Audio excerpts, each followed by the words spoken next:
Hello दोस्तों। तो इस एपिसोड की शुरुआत भी सेम वहीं से होती है जहां पे इसका लास्ट एपिसोड एंड हुआ था। अब हमारे इस एपिसोड के स्टार्टिंग में हम मिज़ुई को एक अलग ही जगह पर देखते हैं।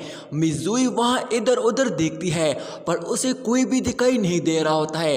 पर तभी अचानक से उस पे कोई एक मैजिकल जायंट पाम हैंड से अटैक कर देता है। पर इससे पहले ही मिज़ुई अपनी स्पिरिचुअल पावर्स का इस्तेमाल करते हुए उस पे होली स्वॉर्ड से अटैक करके उसे डिस्ट्रॉय कर देती है। पर तभी वहां का पानी अचानक से हिलने लगता है जिससे एक मिस्टीरियस एनर्जी बाहर निकलना शुरू हो जाती है।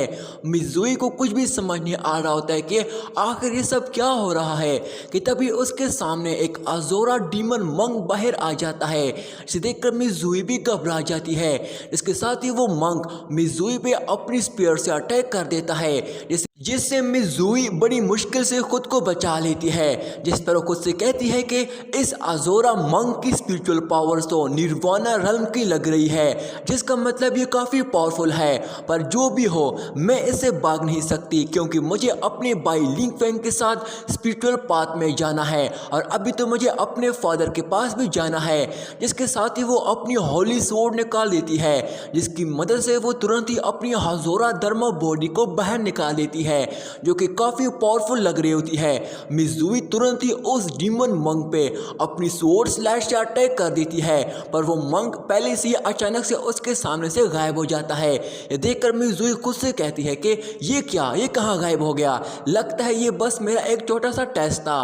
पर तभी अचानक से उस पे कई ज्यादा एक साथ बहुत सारे स्वॉर्ड का अटैक हो जाता है। कुछ स्वॉर्ड उसकी अजोरा धर्मा बॉडी पे लग जाती है पर कुछ स्वॉर्ड को मिज़ुई अपनी होली स्वॉर्ड की मदद से डिस्ट्रॉय करने लगती है। पर वो स्वॉर्ड खत्म होने का नाम ही नहीं ले रहे होते हैं और उन स्वॉर्ड की स्पीड इतनी तेज होती है जिसकी वजह से वो रोक नहीं पाती और कुछ स्वॉर्ड मिज़ुई को लग जाती है। मिज़ुई उन्हें रोकने की कोशिश करती है पर उनके अटैक से वो पीछे जाकर दूर गिरती है। पर तभी वो दोबारा उठकर अपनी शील्ड से खुद को प्रोटेक्ट करने लगती है। मिज़ुई खुद से कहती है कि चाहे जो भी हो जाए मैं इसे हार नहीं सकती। जिस पर वो दोबारा ऊपर जाकर उन स्वॉर्ड को डिस्ट्रॉय करने लगती है। पर तभी उन स्वॉर्ड की तादाद बहुत ही ज्यादा हो जाती है जो कि मिज़ुई की अजोरा धर्मा बॉडी को पूरी तरह डिस्ट्रॉय कर देती है और फिर मिज़ुई पे उन स्वॉर्ड का अटैक हो जाता है जिससे वो दूर जाकर गिरती है और काफी इंजर्ड हो जाती है। पर वो दोबारा उठने की कोशिश करती है और खुद से कहती है कि मैं हार नहीं सकती, मुझे टेस्ट पास करना ही होगा। जिस पर वो तुरंत ही अपनी दोनों होली डिवाइन स्वॉर्ड को बाहर निकाल देती है और उनके एक की स्वॉर्ड स्लैश अटैक से वहां सभी स्वॉर्ड को डिस्ट्रॉय कर देती है जिसकी वजह से मिज़ुई अपना टेस्ट पास कर देती है और वो वापस रियल वर्ल्ड में आ जाती है। तभी उसके सामने एक डिवाइन एनर्जी की लाइट निकलना शुरू हो जाती है और उस डिवाइन लाइट एनर्जी की ऑरा मिज़ुई की सारी जख्म को हील करने लगती है। इसे देखकर मिज़ुई भी काफ़ी खुश हो जाती है और खुद से कहती है कि ये तो काफ़ी अच्छा टेस्ट था।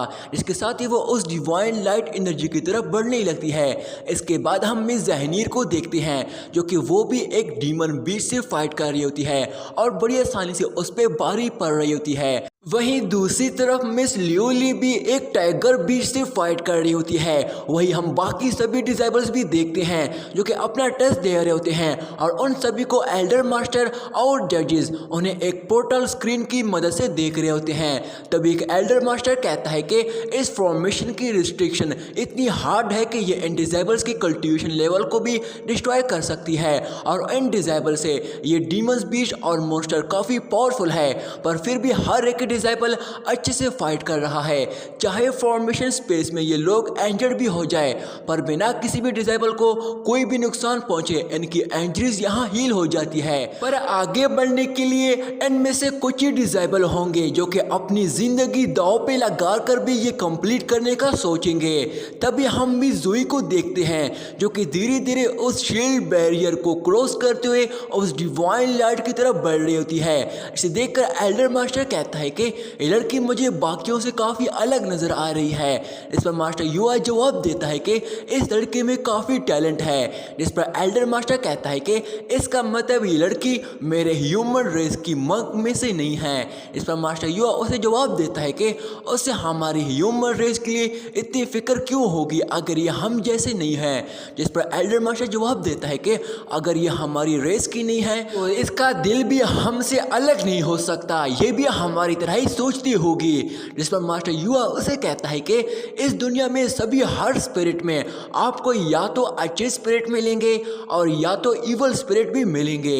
मेरे ह्यूमन रेस के सभी लोग किसी भी डेविल को मारने के लिए अपने आप को कुर्बान भी कर सकते हैं।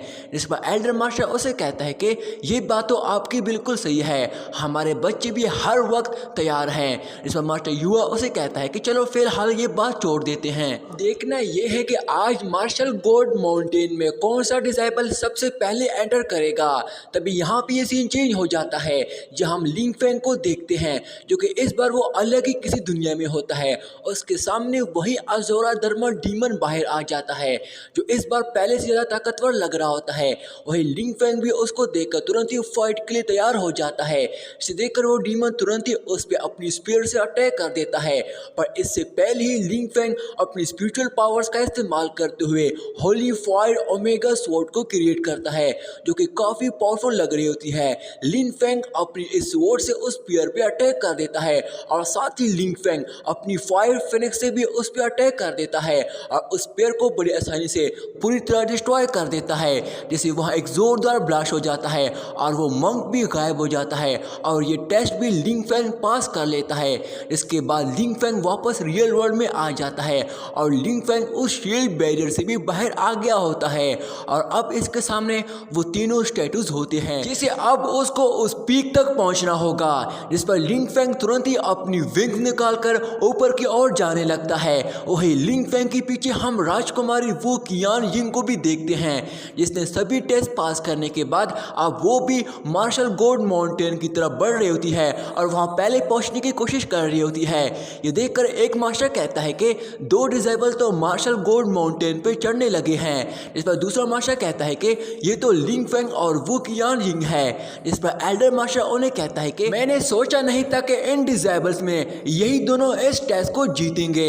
वू Qian Ying 7 level sword level martial art की डिसेबल है। इस पर दूसरा मास्टर जवाब देता है कि ये लड़की अपनी पावर्स हमेशा छुपाती आ रही है, उसके पास काफ़ी स्ट्रेंथ है, इसलिए अंदाज़ा लगाना मुश्किल है कि इन दोनों में से कौन ज़्यादा ताकतवर है। इस पर एल्डर मास्टर कहता है कि पता नहीं इन दोनों में से कौन ताकतवर है और कौन कमज़ोर, पर अब जल्दी पता चल जाएगा क्योंकि अब ये दोनों आपस में फाइट करेंगे तो पता चल जाएगा हमें। इस पर मास्टर ली एंशिएंट मास्टर से कहता है कि लिंग फेंग और वू कियान यिंग पहली बार मिले हैं, ये एक दूसरे को इतनी आसानी से जीतने नहीं देंगे। इस पर एंशिएंट मास्टर उसे जवाब देता है कि जब दो ड्रैगन और टाइगर्स मिलते हैं तो काफ़ी तबाही होती है और गजब की फाइट देखने को मिलती है। मुझे इतना पता है लिंग फेंग उस राजकुमारी की केयर ज़रूर करेगा। तभी दूसरी तरफ लिंग फेंग और राजकुमारी वू कियान यिंग आमने सामने खड़े हुए होते हैं। इस पर लिंग फेंग उसे कहता है कि राजकुमारी वू कियान यिंग, मेरे लिए यह हॉनर की बात है कि मेरी फाइट आपसे हो रही है। जिस पर वू कियान यिंग उसे कहती है कि इस माइंड लैंड की स्पिरिचुअल एनर्जी काफ़ी कमज़ोर होती है, तुम्हें संभल कर लड़ना होगा। इस पर लिंग फेंग उसे कहता है कि राजकुमारी ने कम उम्र में बहुत ही सारे एंशिएंट डीमंस को ख़त्म किया है, अच्छा लगा आप जैसी लड़की से मेरी फाइट हो रही है। इस पर मिस कियान यिंग उसे कहती है कि अब जब हम दोनों मिल ही गए तो क्या फाइट शुरू कर दें। इस पर लिंग फेंग जवाब देता है कि हाँ मैं तैयार हूँ। इस पर तुरंत ही मिस कियान यिंग अपनी फॉर्मेशन आरे का इस्तेमाल करते हुए अपनी स्पिरिट डिवाइन बीच को बाहर निकाल लेती है। वही लिंग फेंग भी तुरंत ही अपनी फायर फिनिक्स को बाहर निकाल लेता है और सीधा अपनी फायर फिनिक्स पावर से उस पर शूट कर देता है, जिसे वू कियान यिंग अपनी स्पिरिट डिवाइन बीस्ट की एनर्जी की पावर से उस पर शूट करते हुए बड़ी आसानी से डिस्ट्रॉय कर देती है। ये देखकर लिंग फेंग तुरंत ही दोबारा से उस पर अपनी जायंट पाम पंजे से उस पर अटैक कर देता है। इसे देखकर कियान यिंग उस पर अपनी जायंट पाम हैंड से अटैक करने लगती है।